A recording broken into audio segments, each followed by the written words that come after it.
Hare Krishna, Krishna Krishna, Hare Hare, Hare Rama, Rama Rama, Hare Hare. So welcome everyone for the Thursday Q&A session. So this is the exclusive Q&A session that we have where we just take questions and try to answer as much as possible, as many questions as possible. So let's start with today's session by offering prayers. Please repeat after me. Om Ajnanatimirandhasya Jnananjana Shalakaya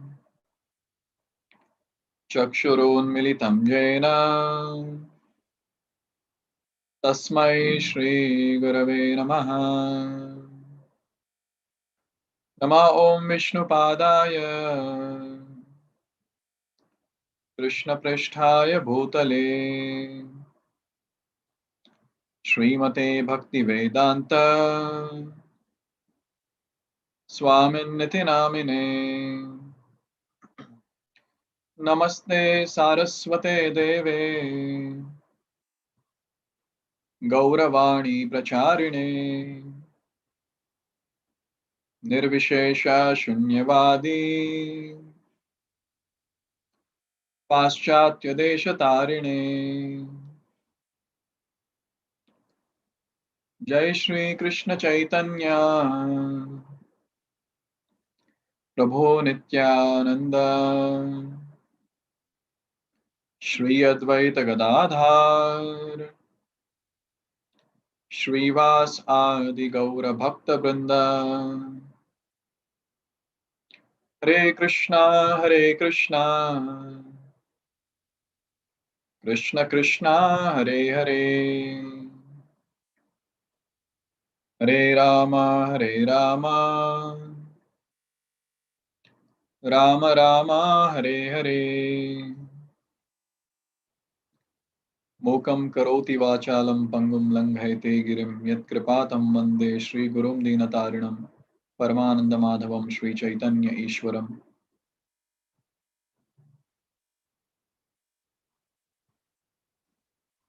So welcome once again for the Q&A session. One question which was asked to me, which I would like to start the session with. Till then, you all can post your questions. So one question was asked, why did Lord Ramachandra banish Sita? So this is the frequently asked question. Many times people ask this question, why did Lord Ramachandra banish Sita? So we have to understand here the love of the Supreme Personality of Godhead for all of us. Anytime anyone points fingers at Supreme Personality of Godhead, blasphemes the Supreme Personality of Godhead, and talks ill about him, what happens is such a person will actually rot in hell for many, many millions of lifetimes. And this Lord will never want to happen. Because finally, what his expectation is how can this person be delivered? My own son, my daughter, how can I take them back home, back to Godhead? This is what is the mood of the Supreme Personality of Godhead.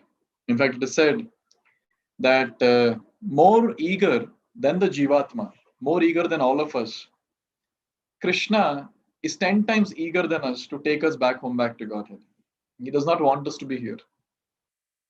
So whenever any offensive mentality comes in the living entities, he is ready to sacrifice his own happiness, his own enjoyment for the well-being of the living entities.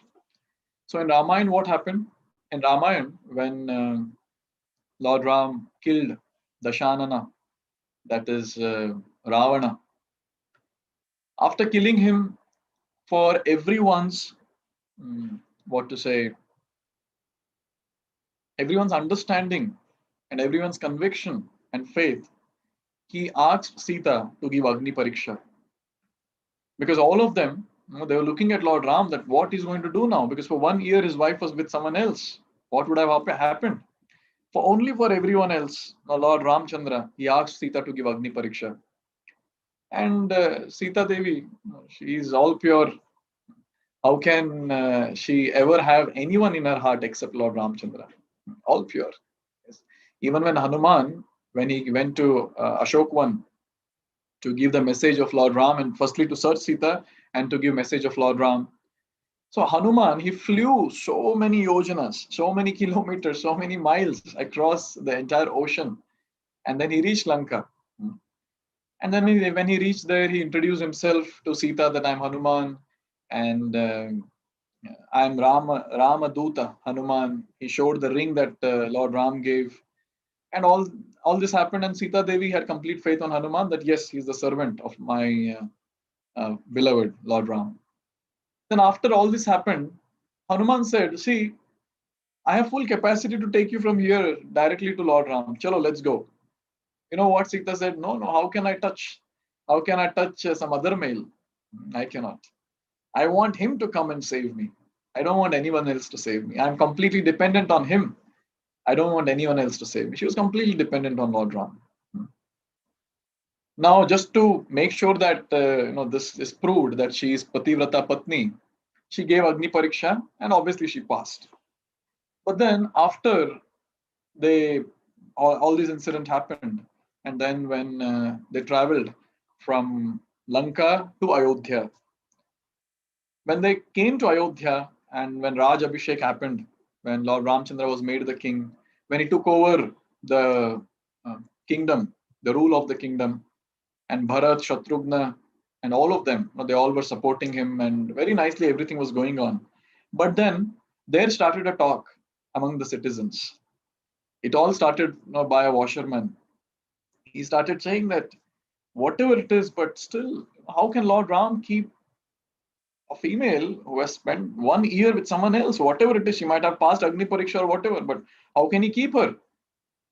When Lord Ram heard about this, that such discussions are happening, such rumors are happening, he could make out that these people will surely, their destination will be hell because they're talking about me and my internal potency, my Shakti. And only for the benefit of those people and all the people in future to come, Lord Ram banished Sita to set an example that I'm ready to do anything for my living entities, for my part and parcels. By the way, Lord Ram and Sita can never be separated, not possible. They're always together because Sita or Srimati Radharani, they are the internal potency of the Supreme Personality of Godhead. They can never be separated from the Supreme Personality of Godhead. But then, just to prove that how much Lord loves his living entities, his part and parcel, that is all of us, he did this where he sacrificed his own happiness. Because when Lord Ram and Sita, they would be together, there was so much of bliss which Lord Ram would have. They would be there in the garden and they would be having such nice time together. All that he sacrificed only and only and only for people in general, so that in future, just for this trivial point which living entities are not understanding because they are in ignorance, they will again commit this offense and go to hell. Similar thing repeated in Kali Yuga. In Kali Yuga, Lord Krishna came as Lord Sri Chaitanya Mahaprabhu and he gave the Mahamantra. But then when he started chanting the Mahamantra in public, dancing in ecstasy, chanting loudly, people started keeping names. And Lord Chaitanya was feeling that if they go ahead like this, then they will go to hell forever. You know what he did? He had beautiful curly hair. Lord Sri Krishna in the Kali Yuga, in the golden incarnation, he had beautiful curly hair, till his shoulders. Beautiful attire he would wear, the yellow garments, and it would be always decorated with nice jewelry. All this was there, but then only because the living entities were blaspheming him, and he was just thinking about how can I help them to go back home, back to Godhead. If they keep blaspheming me like this, it will be very difficult. They have to pay obeisance to me, then I'll be able to deliver them.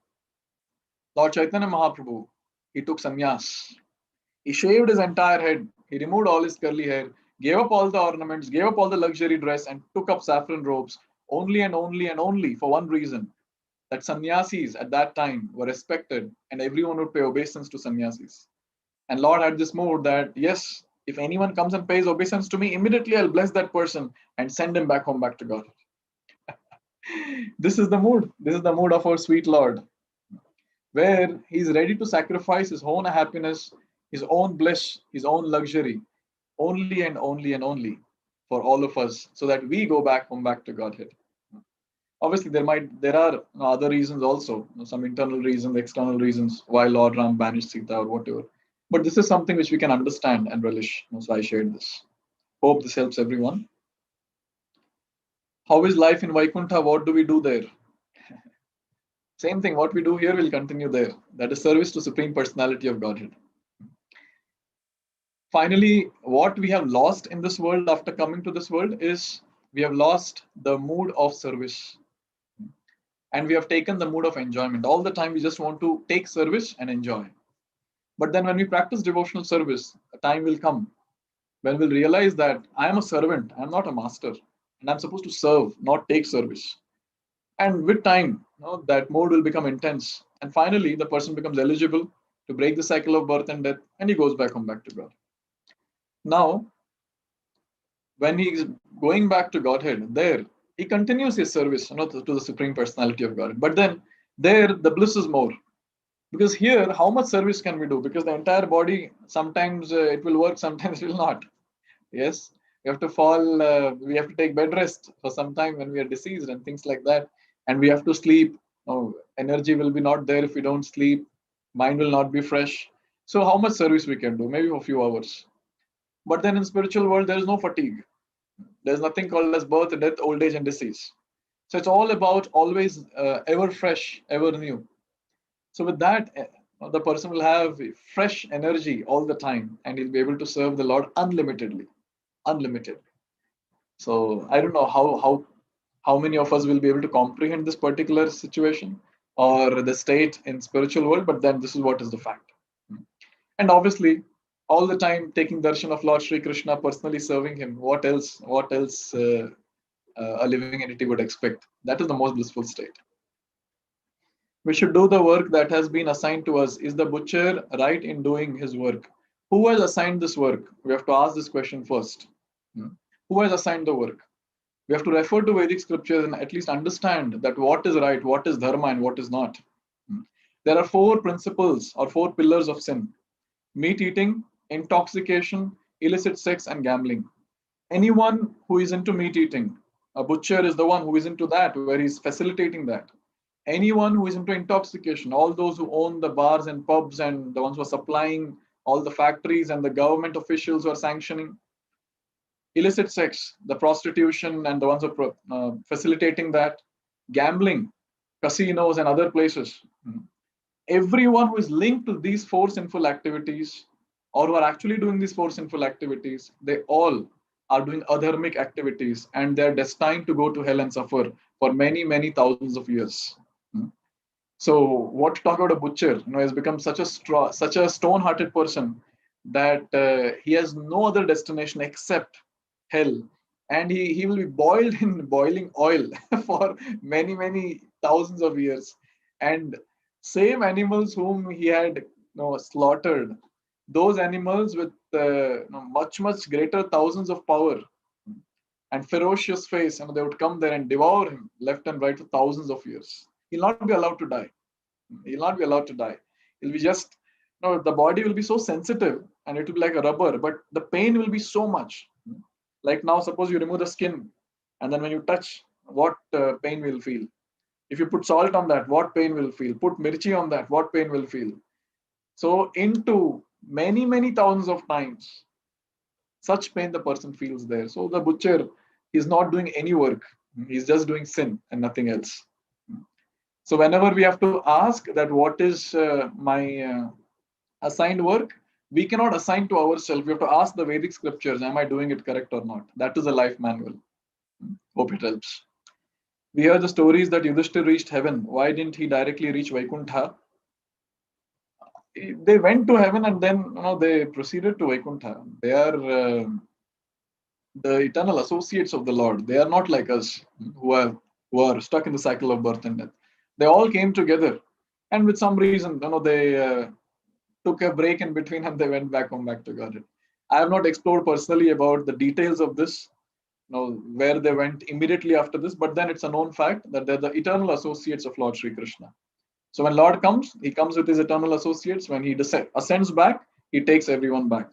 No one is left here. We have heard that Lord Krishna is dark skinned. Why does the idol look different? Lord Krishna has the color of a freshly formed rain cloud. That is the color of Lord Sri Krishna. And Lord Sri Krishna is completely spiritual. Sachidananda Vigraha. Now, to see that spiritual form, we need to have spiritual eyes. In Brahma Samhita it is said, Premanjana Churita Bhakti Vilochanena Santa Sadaiva Hridayeshu Vilokayantim Yam Shama Sundaram Achintya Gunaswarupam Govindamadi Purusham Tamaham Bhajami. The ones who have got spiritual eyes, who have anointed their eyes with the ointment of love, they will be able to get Sakshat Darshan of Lord Sri Krishna. But then, what about those who are not able to get darshan of the Lord? How will they get purified? So Lord Sri Krishna, he appears in the form of deity.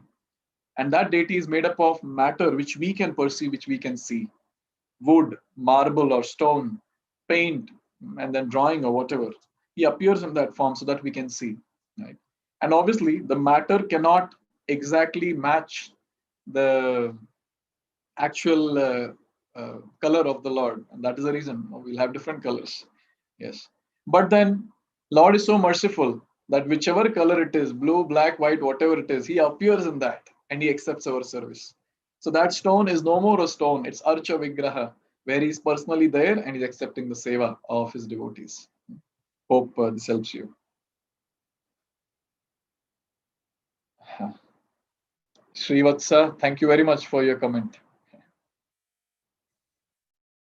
I have now started putting baby steps in Krishna consciousness and I'm experiencing it as well. But I fear a lot that because of some reasons, I may get back to my old ways of living. So I would like to ask, is there any instance or examples in the history or Purana where someone started experiencing Krishna due to some reason and he drops from it and never, yes, and never came back to consciousness? See, we have to understand where are we? We are there in the material world, completely material consciousness. There's no Krishna consciousness. But then when we come in association of devotees, when we practice bhakti, we actually come to Krishna consciousness. Our consciousness becomes elevated. We start experiencing divine experience. We start getting divine experiences. And many of you are already getting while doing mantra meditation. Maybe not very divine, but then at least some platform which is something different to all of us. So when we are in association of devotees and following the instructions, we'll always be saved. When an instruction is given and when we follow, that acts like a fort. We are inside the fort at that time. But then, when we don't follow the instruction of our spiritual superior, what happens is we become independent and with time, we start following our mind and not the guru. And when that happens, then the mind will trick. And slowly and steadily, what will happen? All those impressions of past will start coming. And the person with time will dilute his devotional service and actually go out of bhakti. So the key here is we have to hold a person, a spiritually elevated person, and take his shelter and receive instructions from him. So all of us have Srila Prabhupada as our guru. So when we hear his lectures, we have to hear it carefully and hear what instructions he is giving. So in this way, when we take shelter of a pure devotee, the representative of Lord Sri Krishna, then it is possible that we will remain in bhakti forever. Or else, every now and then, the external energy of the Lord, the Maya Shakti, she will pull us out of bhakti. And it's a very logical thing. See, say our age is say 30. We came in bhakti at the age of 30, say.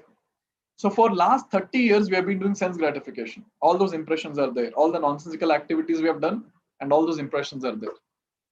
Now, at the age of 30, we come to bhakti. We are just practicing for a few weeks, a few months, or maybe 1 year or so.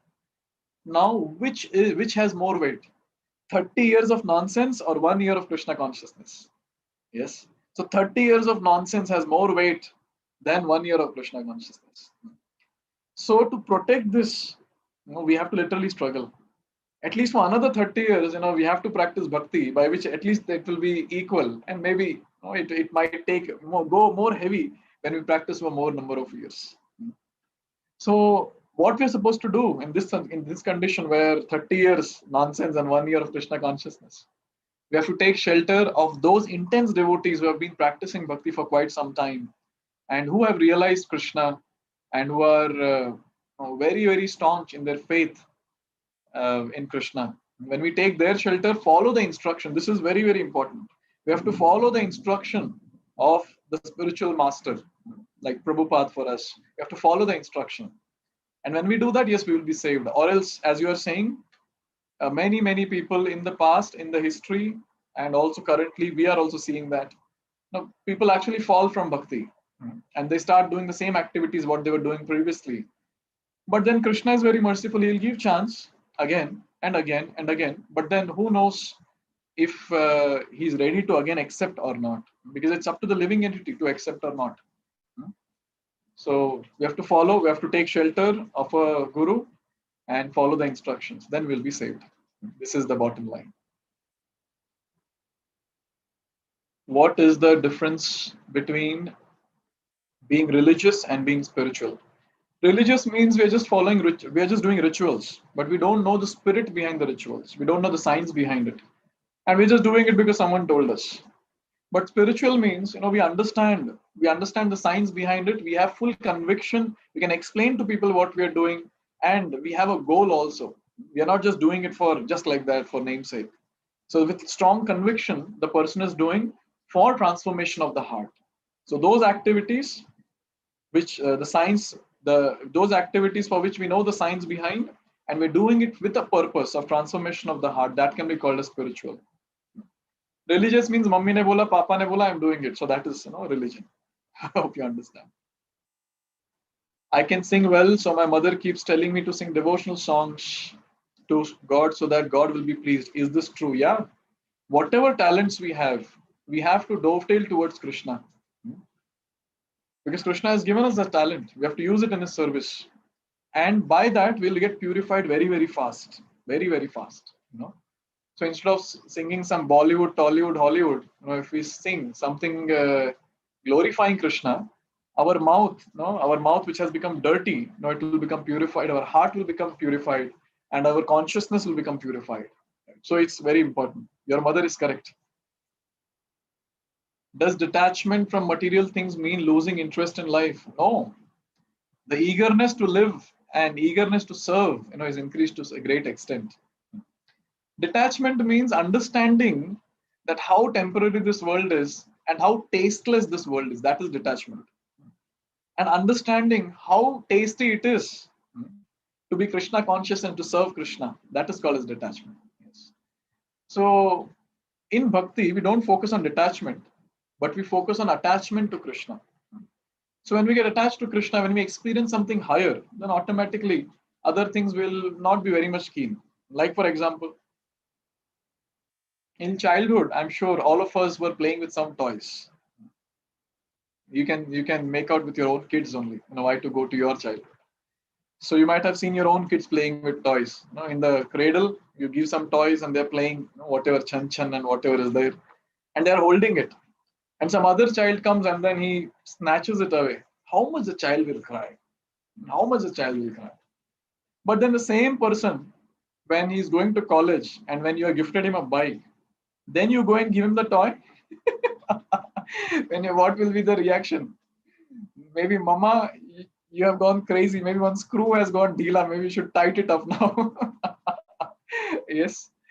Because at that time he has got some higher taste. He's experiencing something higher. He's like he's riding a bike, and he's experiencing some higher fun and enjoyment. So this toy which is making chan sound is nothing for him, right?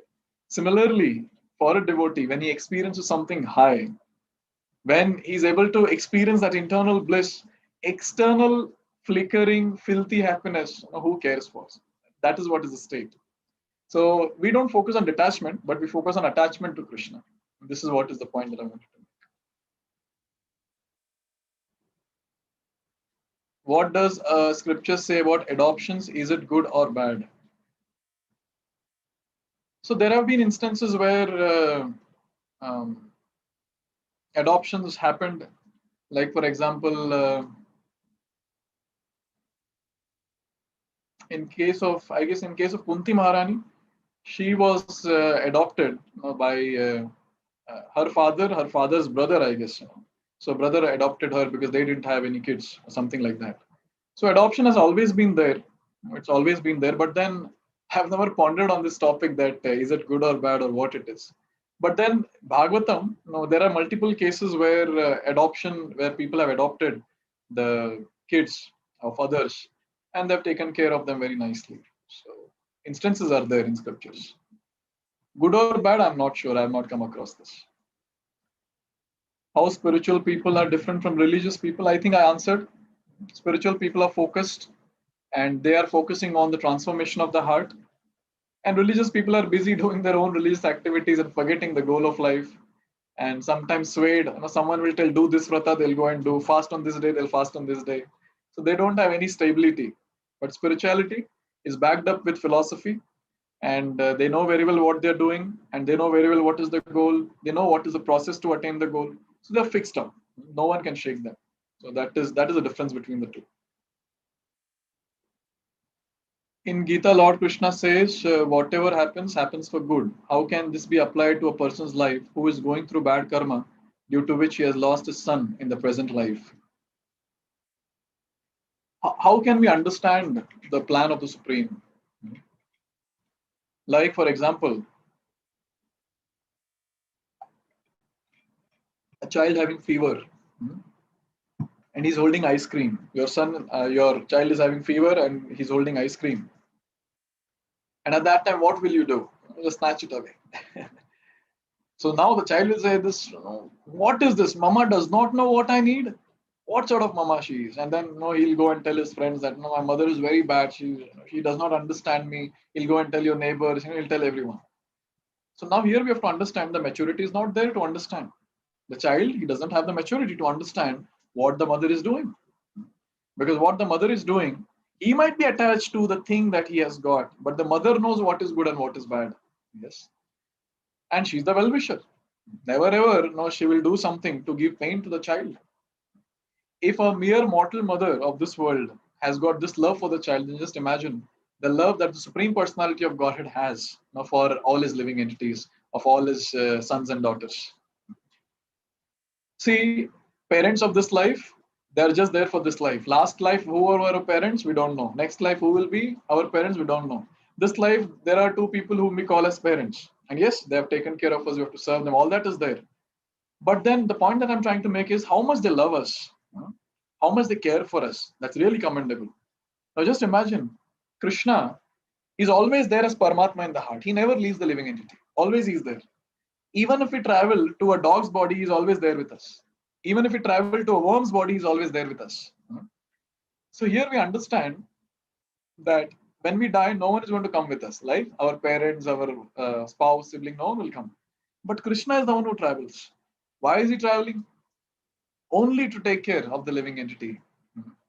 He loves the living entity so much. He loves us so much that he's ready to travel in the filthiest of the bodies.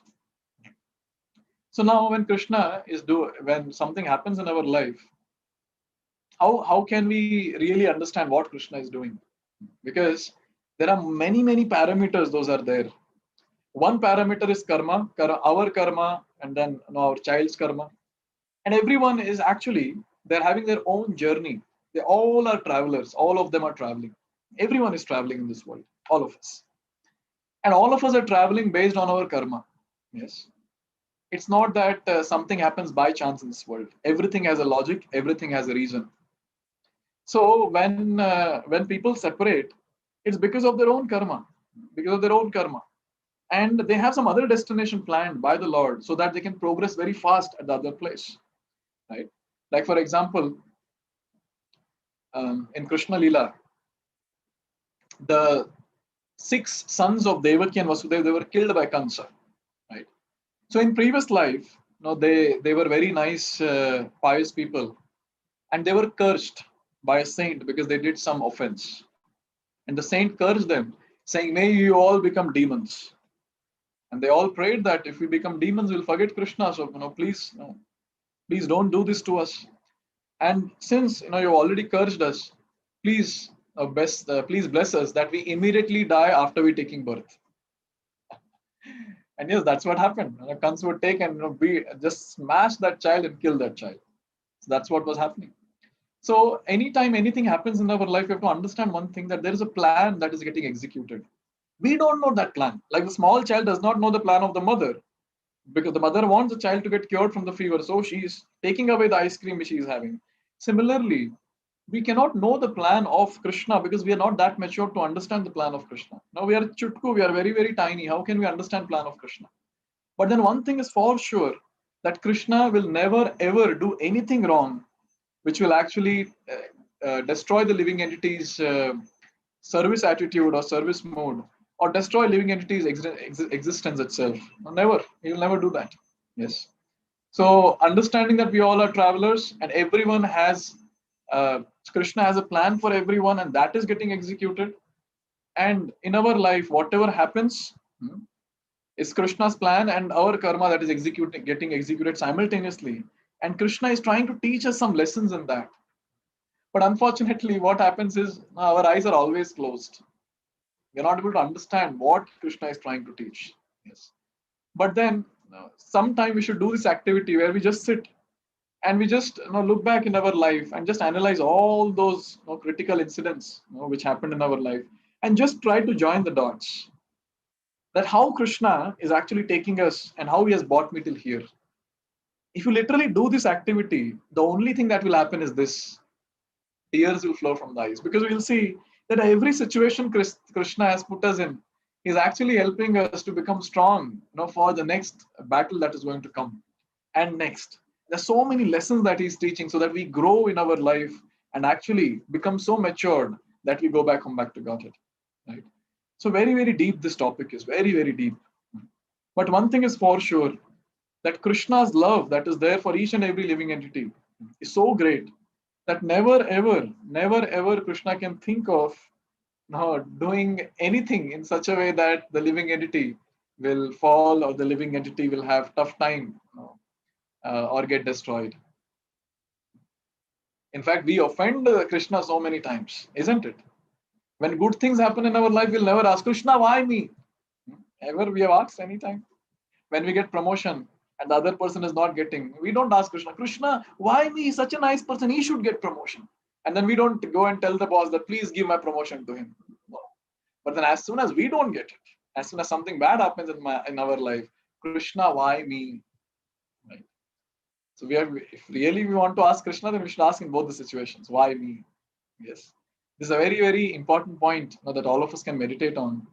And we should have faith in Krishna. Come on. We have faith in every Tom, Dick, and Harry of this world, but we don't have faith in Krishna. This is our problem. And this problem has arisen because we are not practicing Krishna consciousness properly. We are not practicing bhakti nicely. So this problem is coming up again and again and again. But anyone who practices spirituality, Krishna consciousness, chanting the Mahamantra every single day, not committing sins, such a person will have evolved consciousness, mature, and the consciousness will mature with time, and that person will be able to understand Krishna's plans, and that person will have complete faith in Krishna. Oh Krishna, maro bhi rakho bhi jo ichha tuhar. Oh Krishna, you want to protect me? Protect me. You want to kill me? Kill me. I am just your eternal servant. Do whatever you want to do with me. Because he knows very well that my Krishna, my Lord, will never do anything wrong to me. Yes. He is my eternal Father. This faith will be there in that person. So to understand this particular question that you've asked, I gave different angles, but then to realize that particular thing, you have to evolve in your consciousness and mature more and more in spiritual life. Then you'll be able to counsel others when someone is asking this question. Can we offer prayers and kirtans composed by exalted personalities like Annamacharya, Santa Purandar Das, Sri Ramadasu, Sri Narayan Tirtha to Krishna? So it all depends on which college we have joined. So we say we join a college A, and then we start attending classes in college B and give exam in college C. Like for example, we join engineering and then we start attending the classes of MBBS, and finally go and give the exam of law. How does that sound? So when we are actually joining a parampara, when we get connected to a parampara, we should follow the parampara's mode. Because every devotee in different sampradaya, in different parampara, they will have a different mood to offer to the Lord. So we have to see in our parampara what is the mood. In Brahma Madhva Gaudiya Sampradaya that we are following, so what is the mood in this sampradaya? So when we understand what is the mood, and when we sing those bhajans which they have written in glorification of the Lord, then we'll be able to imbibe that mood of the entire parampara. Then we are like, we have taken admission in one college, we are studying in the same college, we are giving exam in the same college. Yes. So this point is very nice to understand. There's no problem. After all the songs are for Krishna, and those are sung for Krishna. That is there in his glorification. We can sing, not a problem. But then it will be good if we stick not to the parampara. What is the mood of the parampara? What songs they are offering? Like that. Right? And also nowadays these songs are there, but then sung by professional singers. So no good will happen when we hear a professional singer. We have to hear a devotee only. Because a professional singer will sing for money, and a devotee will sing for mercy of Krishna. When we hear a devotee singing for the mercy of Krishna, we will also beg mercy. When we hear a professional singer, no, it will be just maybe some time pass that will happen. And after that, we will not get any mood of call for Krishna. We will not get that mood to call for the mercy of Krishna. Hope this helps you. Let me check if there are any questions on YouTube also.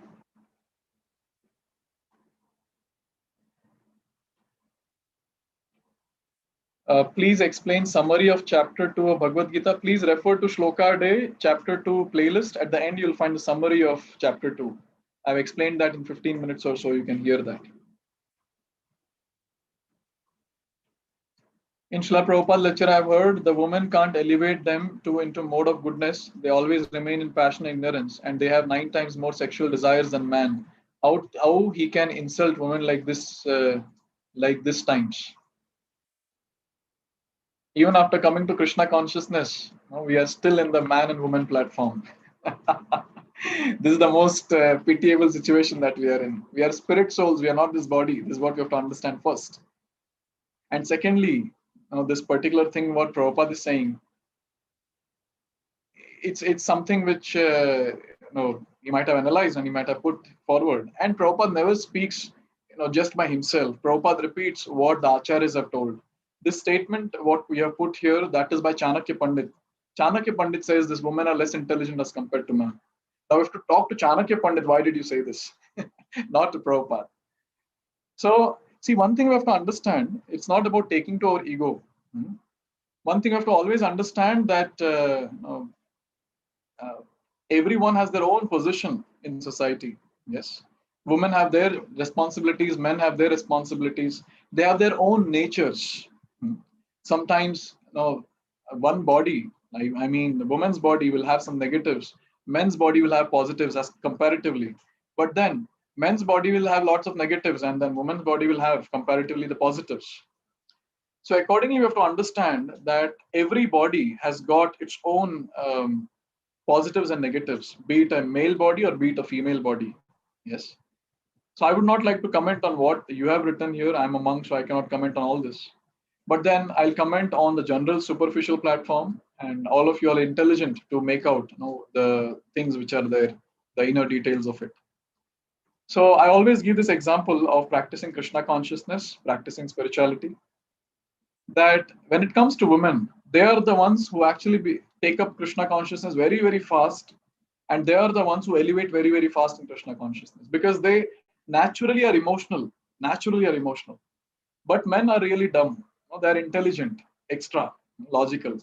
So for men, so we have to go through the scriptures and understand and analyze and all that is there. And after all that, then the person will feel that yes, Krishna is Supreme Personality, and then he'll struggle to get the emotions for Krishna. But then a female has already come to that platform, right? So in this way, we have to understand that how glorious both the bodies are, and both of them can actually attain Krishna. Yes. So that is what is the consideration that is there. So you have just heard one lecture in which Prabhupada is speaking this, but you can hear many other lectures where Prabhupada is glorifying the culture of India, and the females in the past, who were so chaste and who would conquer even the greatest and the greatest fighters of the entire world just by their shyness, just by their qualities, just by their nature. Yes. And obviously, Ramayana happened for one female, Mahabharata happened for one female. That is what is the Vedic culture, which gives importance to the female, so much of importance. Obviously, now in the current times, the lots of nonsense has happened, and unfortunately, what is supposed to be followed is not followed, and people are going out of the way to do something nonsense. So various negative qualities will manifest, unfortunately. So that's how it is, right? So whenever this question is asked about the male female difference or why female is put down or whatever, I never agree with that, because a female is never put down. She's always on the elevated position. And when it comes to Vedic scriptures, a female is never insulted by the Vedic scriptures. Always they give protection. Vedic scriptures always give protection to the Vedic scriptures, helping them to understand what is their position and where they're supposed to go. And directions are given. A common platform is given, that is Krishna consciousness, for both male and female, to go back home, back to Godhead, right? So when it comes to Krishna consciousness, there is no difference between male and female. No. Obviously, there might be some shortcomings when it comes to the body of a male or a female, and accordingly, the services will be given. But then, when it comes to having that more to Krishna, that we have that loving affection for Krishna or whatever, so that cannot be checked, by the body, because that's on the emotional platform and it goes deeper to the spiritual platform. So something like that. Yes. So we have to understand the mood of the Acharya, and what mood the Acharya is saying this, and whom is he talking about. He is not talking about devotees. Devotees are always great. We have so many devotees in the past who are females, who have conquered the sexual urges, who have conquered all the anarthas. And it's a natural thing that females have more attachment as compared to males. Yes, it's a natural thing. That's how they're attached to ornaments, clothes, and other things which are there. But then, when a female comes to Krishna consciousness, she's much better than any male, because she becomes more intense. And I've personally noticed that how Matajis, they cook for Krishna with so much of love and devotion, offered to Krishna. And sometimes the males at home, they are useless. They don't worship the Lord. The females will do. The Matajis will do with the worship. They will offer the food and all that. Right. So in this way, one thing we have to understand is what the Acharya is saying. We have to understand the deeper meaning of it. He will never talk about devotees, but then yes, he will talk about public in general who are not devotees, and some comments will be made on the same. Right. Actually, this is nothing what you have heard. You should read more scriptures. You'll understand what scriptures talk about non-devotee women. Anyways, I'll take the next question. Is there any mention of communities, LGBT community in scriptures? If so, were they discriminated? Now, again, I guess today it's all about sensitive topics day. and a brahmachari is expected, a monk is expected to speak on all this. See, one thing is, again, the same thing I would like to speak, that when it comes to devotional service, there's no discrimination. But then our past karma is so bad that we get certain types of bodies and certain types of inclination, what to do. Yes. But then when it comes to Lord Krishna and how he sees everyone is equal for him, because Krishna does not see the bodies. Krishna is seeing they're my part and parcel. They're all our spirit soul. So that's how Krishna is analyzing things. Right. So in this way, we need to understand this point, that when it comes to spirituality, there is no discrimination. But then what to do? People might not have that vision to see everyone as spiritual. So there might be some discrimination on the bodily platform. But on the spiritual platform, when it comes to the Lord and his pure devotees, they will not discriminate. Yes, ever. In fact, a lot of encouragement is given, and various steps are taken to help the person to elevate in Krishna consciousness. Before coming into Krishna consciousness, I used to listen Bollywood movie songs, but as sadhakas, we should not listen them, because they contaminate our consciousness. But still, I have desire to listen them. What should I do? Actually, it's not about avoiding something. Please understand. It's not about getting detached from something. In our neophyte stage, we should get attached to Krishna. That is very, very important. Yes. So we have to hear more and more kirtans, more and more bhajans. In fact, when I go to my past, I'll be just hearing all the Hollywood songs, and the rock and metallic songs all the time. It will keep banging. My head will pain still. I'll hear when I was in my 11th and 12th standard at that time. But then when I started hearing the Hare Krishna Kirtan, firstly I got attracted to the Western Hare Krishna tunes, where they would use guitars and big drums and all that. Then I started hearing that, and slowly, I started getting attracted to the Indian music. I mean, Indian kirtans which are there, and like that, now it's very relishable to hear any kirtan, Hare Krishna Mahamantra, and now it's more relishable to hear the bhajans, which has got deep and deep meaning, in each and every bhajan which our acharyas have written. The love that is expressed in the bhajan, the Vaishnav songs for the Lord, is so intense. No Bollywood, Hollywood song can match that intense love. Yes. So max to max, what songs are there in Bollywood, where the person is saying that I love you so much that I'll get piece of moon for you. What she will do with the piece of moon? What will she do? and and there's so many other songs. I'm not like, anyways, I know I shouldn't recollect also. There are some funny songs, which we come across when we are walking on the street and someone is playing loud in the car or this one. So many funny songs are there, that there is no head and tail of it. No person is going to love a female like that, and no female is going to love a male like that. But still, there are songs made, so that people in general, they always remain in illusion that this is how the life is. And the movies also end very nicely. Happily married ever after, happily lived ever after. Actually, the story starts from there.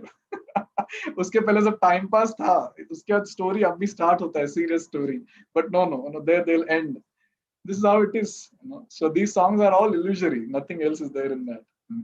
Maybe tune might be good, maybe the voice might be good, but then there is replacement of all that in Krishna consciousness. Once we start hearing kirtan, once we start hearing Vaishnav bhajans, then and all these will be tuchha. In front of that, all these will be completely fallen, and completely lowly. We'll never relish all this. So I would suggest that instead of trying to give up the Bollywood songs, try to hear more kirtans, try to hear more Vaishnav bhajans, and try to understand the meaning of the Vaishnav bhajans. Then we'll relish, so much. We'll relish so much. I'm not getting any song which can match the current question that you've asked.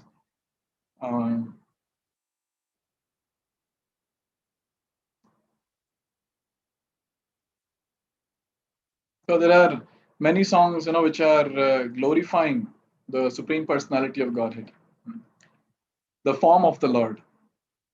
So where we can just, when the song is sung, we can actually imagine the form of the Lord also. This is called as Nanda Ashtakam, this particular song. It goes like this.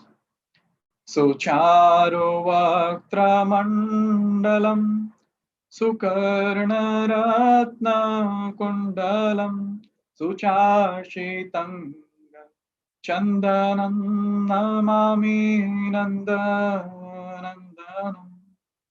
So this particular verse or this particular stanza of the Vaishnava Bhajan, it says that Sucharu Vaktra Mandalam, oh Krishna, your face is so beautiful. Sucharu Vaktra Mandalam. Sukarna Ratna Kundalam, you're wearing beautiful earrings, which are made up of valuable jewels. Sucharu Vaktra Mandalam, Sukarna Ratna Kundalam, Suchar Shitanga Chandanam, your entire body is decorated with beautiful marks of Chandan. Oh, such a great personality who has taken birth or who has appeared as the son of Nanda Maharaj. My repeated obeisances to you. Yes. So like this, there are so many songs, which are there. And there are obviously songs where the devotee is expressing his fallen state, that how fallen I am, O Lord, and how great you are. Yes. And there are songs which actually talks about our current situation. As soon as we hear that song, we'll be able to easily resonate, with what is happening in our life. Yes. So these songs are on the complete spiritual platform. And once we start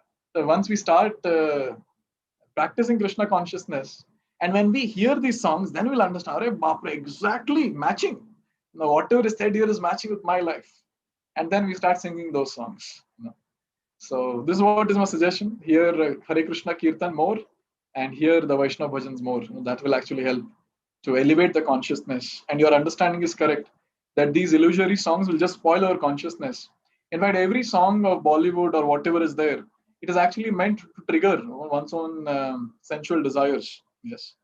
and those wordings are so obnoxious, and the feelings which are there, by the person who has sung, so all that is very, very contaminated, because their consciousness is very low, and they are singing, yes, or the lyrics themselves are, with so much of low consciousness that as soon as someone hears, good spiritual consciousness, Hare Krishna Mahamantra, the person will come down, to a very, very lowly platform, and get lot of sensual desires and spoil one's stability of the mind.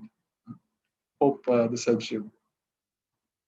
If Lord Venkateshwara is incarnation of Lord Vishnu, what is the purpose of this incarnation? So there is a complete story that is there, the pastime that is there, that how Lord appears and how he marries his consort, and the various pastimes which are there. And obviously this Venkateshwara's pastime, what little I have heard, because since this particular deity, very, very beautiful one, Balaji, it comes in Sri Sampradaya, so I don't get much chance to explore that, because there's so much to explore in Brahma Sampradaya itself, so we have to get through so many things and understand the details of Krishna's pastimes, Krishna's form and his paraphernalia. That becomes difficult to take out time, for this. But whatever little I've heard, this pastime is basically a nice pastime where Lord is relishing himself. Now he's convincing his consort, who was angry with him due to some reason, and then he marries him, takes what to say, he takes debt from Kuvera, and then he asks all his devotees that please help me, to fulfill this debt. So everyone who goes to Tirupati, they'll all put the what to say, donation, so that we help this Balaji to make sure that the debt is fulfilled or something like that. So this particular incarnation, as per my knowledge, is an incarnation where Lord is relishing himself, his own pastimes, and obviously coming to deliver his own devotees, who are all the time devoted to him, in various ways. Yes. If we commit Vaishnava Aparadh, then our bhakti gets destroyed. But what if non-devotee commits Vaishnava Aparadh? What reactions he have to suffer? He doesn't have any bhakti. He'll get some sins, obviously. He has to suffer. But then there will be not much change. Already the consciousness is degraded. So a little bit of more degradation. It's like black water, put more, 2-3 drops of black ink in that. And how does it matter?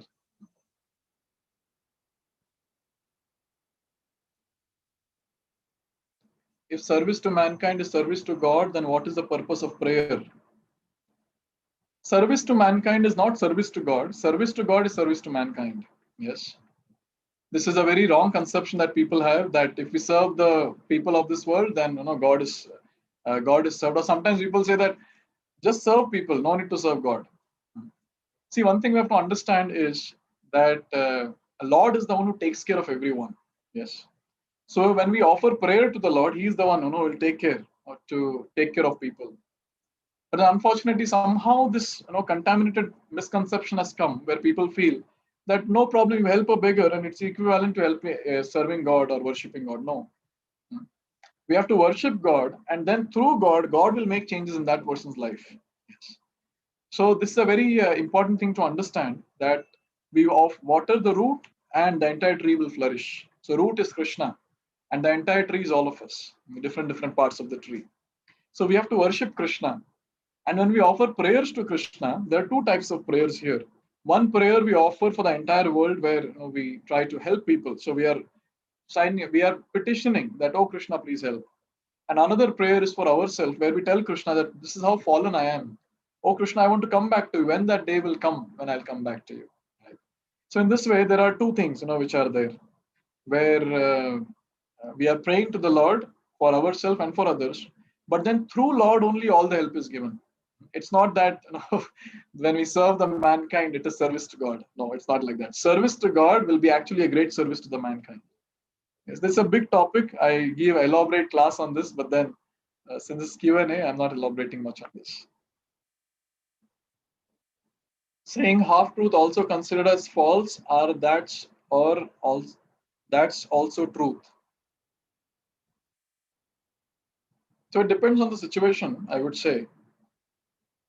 Because how much that truth that we are telling is creating confusion in the other person, how much it is creating destruction in the other person's life, accordingly it will be considered true or false. Yes. So it depends on situation. So there is no black and white statement that I can give for this. Is stock trading gambling? So when it comes to gamble, we have to understand any transaction of money which creates anxiety in our mind, that is gambling. Gambling. Yes. So now you can see, when we are stock trading, what is happening? Are we having anxiety or not? If no anxiety, no gambling. If it's anxiety, then it's gambling. It is said that in whom we promise Krishna that I'll practice bhakti nicely, but we tricks us. Why don't practice? Because Maya tricks us. So why Maya tricks us? Why she don't allow us to practice bhakti if we have desire to practice? So yes, we promise Krishna that I want to practice bhakti. At the same time, the problem is we have lots of desires to enjoy also. So Krishna gives option to both. Krishna is giving option for both. But the problem is we will choose for our own enjoyment. That is the problem. We'll choose that I want to enjoy. So because of that, we forget Krishna with time. So Maya Shakti, she is the agency of the Lord where she arranges various things for our enjoyment. Now, whatever desires we have, she fulfills that desire by sanction of Krishna. So always two options will be given in any situation: our enjoyment and Krishna's service. And most of the people in this world, they'll choose our own enjoyment. Yes. That's how it is.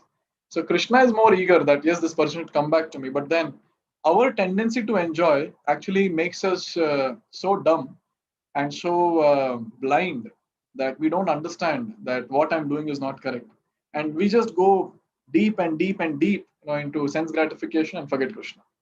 That's what we have been doing lifetime after lifetime. We water Tulasi and do puja for Tulasi plant. Can we take Tulasi leaves from the same plant and offer it to Lord? Yeah.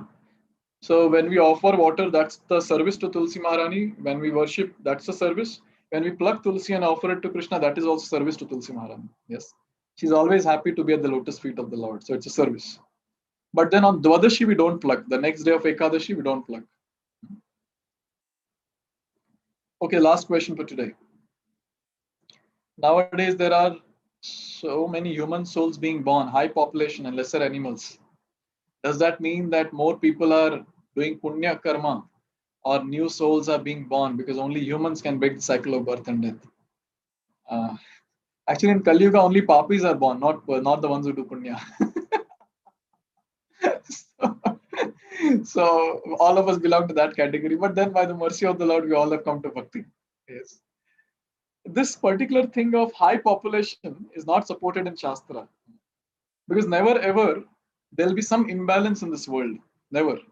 This world is complete in itself, and it has got everything to sustain all the living entities in those forms which are there.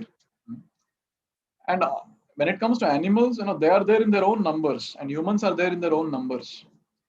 Now we are seeing this population explosion, and all these terms are coming into picture because so much of population is just crowded at one place. But then you see, when we travel from a city to another city, there's so much of space vacant in between. So many villages are there, and it's all vacant. Yes. So if population is distributed very properly, then we'll not see population explosion at all. But now everyone wants to come to city, and everyone wants to live in the city and things like that. So population explosion is there. And obviously in city, where is the place for animals? They are all cut the trees and the green jungles and created concrete jungles. So where are animals? But the numbers which are there, the number of human beings, the number of animals, and all that, so that will not be a very inappropriate number. That will always be a proper and correct number according to the situation that is there, because this entire world is complete in itself to suffice the needs of all the living entities who are there. Yes, that's how we see that even an ant gets its food, and even an elephant in African jungle gets its tons of food. Right? If there is a problem with the population, then how is it that these animals are getting fed properly? So it's only the malfunctioning, or only it is the culprit mind of the human beings which creates so much of dysfunction in the entire ecosystem. One scientist had written this. I just came across that quote. Only if humans extinct from this world, entire environment will become very nice. So this was the statement that he had made, and it made a lot of sense also, to understand. So to answer your question, So it's not that people are doing punya and coming here. So if people do punya, they'll not come to Kali Yuga. Yes, they'll go to Swargaloka or somewhere. But yes, when people fall from Swargaloka, they'll come to this planet. And people who come from hellish planets, they also come to this planet, earthly planet. And animals evolve. I mean, the consciousness evolves. They'll come to human form. But then it all depends on this point that how many people have that fortune of becoming human beings, and how many people have this fortune to come in touch with a devotee and practice bhakti. So there is nothing to do with that the number is increasing and things like that. It's all proper. Whatever it is, it's proper. This is what the Shastras say. Oh, okay. It's 8:31. So